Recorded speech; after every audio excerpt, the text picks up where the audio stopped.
মেয়েরাও পারে। তা আজ দেখলাম সুন্দরবনের নদীতে একজন মহিলা জাল দিয়ে মাছ ধরছে, ছুঁড়ে ছুঁড়ে জালটাকে মারছে নদীতে জলে এবং সেই মাছ তুলছে এবং ঝেড়ে ঝেড়ে মাছগুলো নিচ্ছে।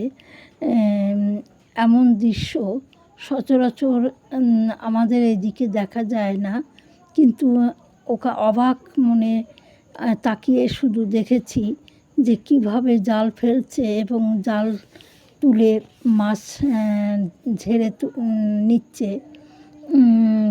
কেবল মেয়েরা কিছু পারে না এই মতবাদের আজকে পুরোটাই পাল্টে গেল।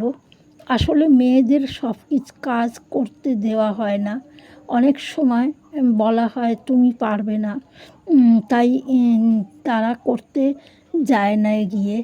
এই কারণে মেয়েরা পিছিয়ে। কী বলবো, যদি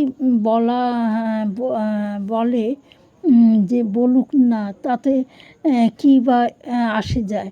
সব কিছু উপেক্ষা করে যে বেরোতে পেরেছে সেই জীবনে প্রতিষ্ঠিত হতে পেরেছে। সুন্দরবনের এই মহিলা অনবরত জাল ফেলে ফেলে মাছ ধরে যাচ্ছে।